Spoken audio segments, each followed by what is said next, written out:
जय श्री राम। भविष्य मार्गदर्शन में आप सबका स्वागत है। माघ शुक्ल द्वादशी को भीष्म द्वादशी मनाई जाती है। इस दिन भगवान श्री कृष्ण की पूजा का विधान है। इस दिन जो भी व्यक्ति विधि विधान से पूजा करता है उसके सभी कष्ट दूर होते हैं। मान्यता है कि भीष्म द्वादशी व्रत से बीमारियां दूर होती हैं। इस दिन को गोविंद द्वादशी के नाम से भी जाना जाता है।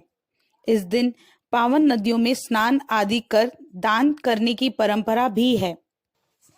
जैसा कि आप सबको ज्ञात है कि सूर्य के उत्तरायण होने पर अष्टमी के दिन भीष्म पितामह ने अपने प्राणों का त्याग किया था और द्वादशी के दिन उनके निमित्त धार्मिक कार्य किए गए थे।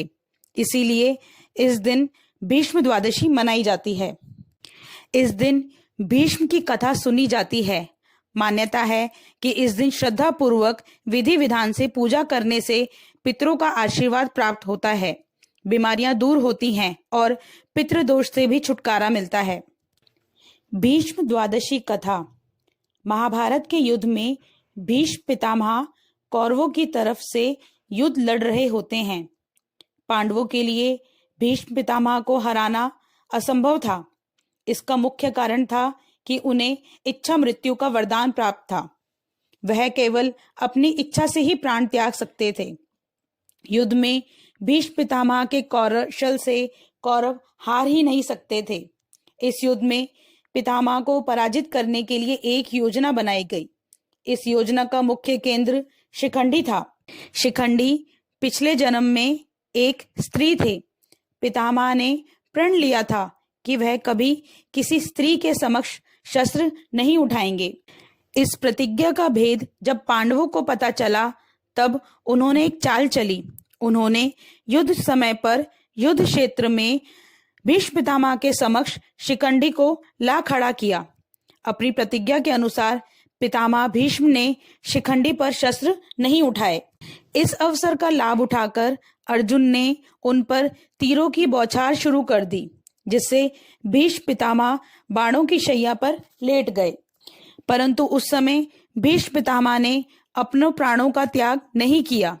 सूर्य के दक्षिणायन होने के कारण भीष्म पितामह ने उत्तरायण का इंतजार किया। सूर्य के उत्तरायण होने पर अष्टमी के दिन उन्होंने अपने प्राणों का त्याग कर दिया। पर उनके पूजन के लिए माघ मास की द्वादशी तिथि निश्चित की गई। इस कारण से माघ मास के शुक्ल पक्ष द्वादशी तिथि को भीष्म द्वादशी कहा जाता है। भीष्म द्वादशी के दिन स्नान ध्यान के बाद भगवान विष्णु के स्वरूप श्री कृष्ण की पूजा की जाती है। भगवान सूर्य को अर्घ्य देकर भीष्म पितामह के निर्मित तर्पण किया जाता है। यदि खुद तर्पण नहीं कर सकते हैं तो किसी जानकार से भी तर्पण करा सकते हैं। ब्राह्मणों और जरूरतमंदों को भोजन कराना चाहिए। इस दिन तिल का दान भी करना चाहिए। ऐसा माना जाता है कि माघ शुक्ल द्वादशी का एक व्रत भीष्म पितामह को भगवान श्री कृष्ण ने बताया था, जिसका पालन उन्होंने जीवन भर किया था। इस कारण भी इस तिथि को भीष्म द्वादशी के नाम से जाना लगा था। आशा है आपको हमारा ये वीडियो अच्छा लगा हो।